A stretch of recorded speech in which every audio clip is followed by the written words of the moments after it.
Hello students, in this video हम लोग explanation को समझेंगे। समन्वी क्लास 4 का जो बुक है उसका चैप्टर है 16 लाल बहादुर शास्त्री। लाल बहादुर शास्त्री के जीवन पर आधारित यह चैप्टर है, तो इसी को जानेंगे। चलिए शुरू करते हैं आज का यह वीडियो। इंट्रोडक्शन दिया हुआ इसमें, यदि किसी का इरादा पक्का हो तो वह कठिन से कठिन परिस्थितियों में भी बिना हार माने सफलता का रास्ता ढूंढ ही लेता है।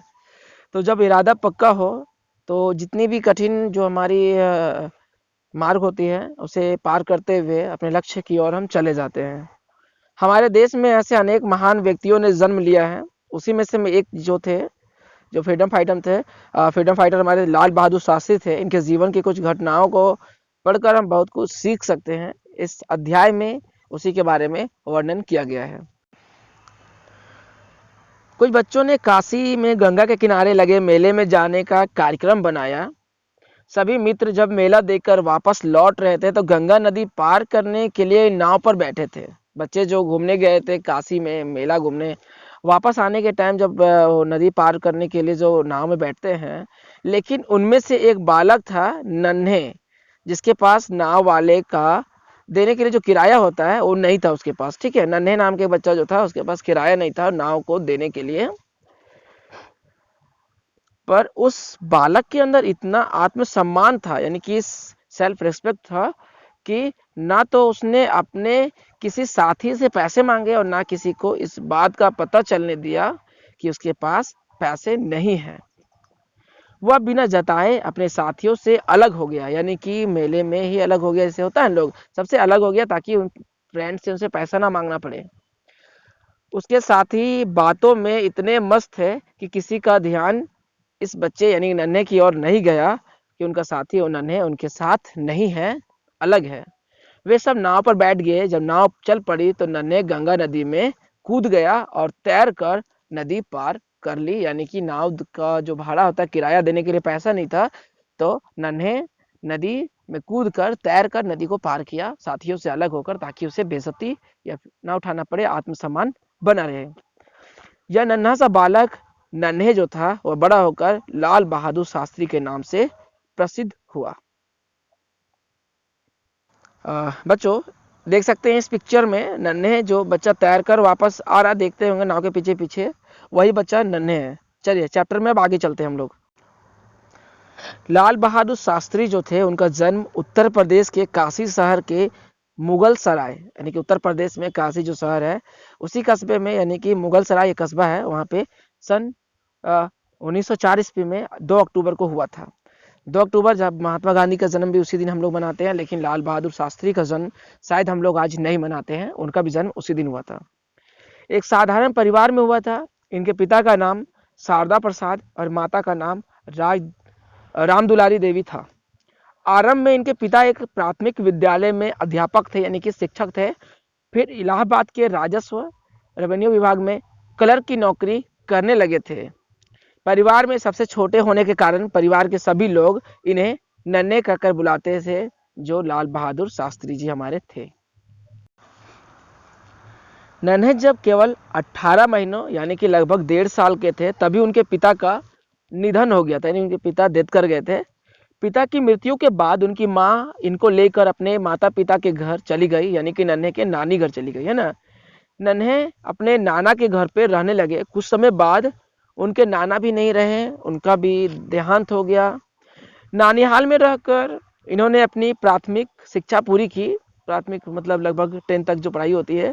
आगे की पढ़ाई के लिए उनको मौसा जो थे उनके रघुनाथ के घर बनारस भेज दिया गया। तेज बुद्धि के बालक थे नन्हे। काशी विद्यापीठ में शास्त्री की उपाधि मिली इनको। तभी से लाल बहादुर शास्त्री कहलाए जाने लगे। सन 1928 में इनका विवाह ललिता देवी के साथ हुआ।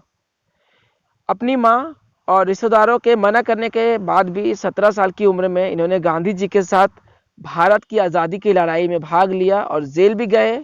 इन्होंने यह वादा किया कि देश को आज़ाद कराने के लिए वो अपनी जान की परवाह भी नहीं करेंगे। ऐसा लाल बहादुर शास्त्री ने किया था। लाल बहादुर शास्त्री अपने वादों से कभी पीछे नहीं हटते थे। जो वादा उन्होंने करते थे हमेशा निभाते थे, पीछे नहीं हटते थे। एक बार जब वे जेल में थे, घर पर उनका बेटा बीमार हो गया, लाल बहादुर शास्त्री जी का जो बेटा था बीमार हो गया। उन्होंने एक सप्ताह के लिए जेल से घर जाने की इजाज़त मांगी और जेलर से वादा किया कि वह एक सप्ताह में वापस आ जाएंगे। इनको जेल से एक सप्ताह के लिए घर आने की छुट्टी मिल गई। एक सप्ताह के बाद भी बेटे का बुखार कम नहीं हुआ। लाल बहादुर शास्त्री जेल वापस जाने को तैयार हुए। बेटा जो था उनका पिता से लिपट कर उस टाइम रोने लगा।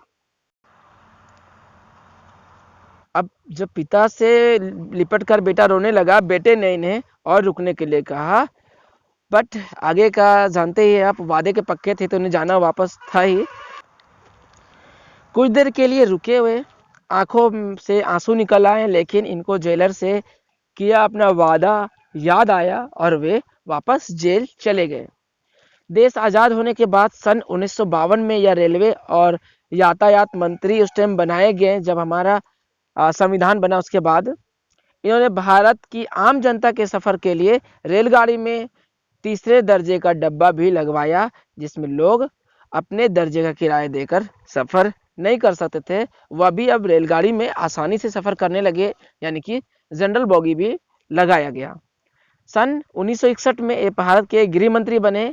जब भारत के गृह मंत्री जो प्रधानमंत्री जवाहरलाल नेहरू थे, उनका मृत्यु के बाद सन 1964 में इन्हें भारत के दूसरे प्रधानमंत्री बने और भारत की उन्नति की तरफ आगे ले जाने में ये जो लाल बहादुर शास्त्री जी थे वे जुट गए भारत के दूसरे प्रधानमंत्री बनकर। और जब ये भारत के दूसरे प्रधानमंत्री बने थे, उस टाइम क्या था कि भारत में खाने की बहुत कमी थी तथा पाकिस्तान ने भी भारत पर आक्रमण कर दिया था। लेकिन लाल बहादुर शास्त्री की सूझबूझ तथा पक्के इरादे से जो भारतीय थे, उन्होंने पाकिस्तानी सेना के छक्के छुड़ा दिए। भारतीय सेना और किसानों की हिम्मत बांधने के लिए इन्होंने जय जवान और जय किसान का जो नारा दिया था, आज भी यह प्रसिद्ध है, जिससे भारत की जनता को बल बढ़ा और भारतीय फौज पाकिस्तान के लाहौर तक घुसकर पाकिस्तानियों को मार गिराया। तब रूस के राष्ट्रपति ने लाल बहादुर शास्त्री को न्योता दिया, इनविटेशन दिया। वहां के ताशकंद शहर में भारत पाकिस्तान की लड़ाई खत्म कराने के लिए बातचीत कराई गई। इनसे बातचीत के अगले ही दिन 11 जनवरी सन 1966 को अचानक इनकी हृदय गति रुक जाने के कारण लाल बहादुर शास्त्री का देहांत हो गया। इनका देहांत यानी कि मृत्यु हो गया 1966 में। अब मृत्यु के पश्चात अब क्या हुआ, भारत के राष्ट्रपति ने लाल बहादुर शास्त्री को मरणोपरांत भारत रत्न की उपाधि से सम्मानित किया। उन्हें भारत रत्न भी दिया गया मरने के बाद। ठीक है, तो ये चैप्टर था हमारा। आई थिंक आप सभी को समझ में आया होगा। अगर क्वेश्चन आंसर आपको चाहिए इस चैप्टर का, कमेंट कीजिए, कमेंट में बताइए कि सर क्वेश्चन आंसर भी भेजिए, जरूर आपकी मदद की जाएगी। मिलते हैं नेक्स्ट वीडियो में अगले चैप्टर के साथ। तब तक के लिए बाय बाय बच्चों।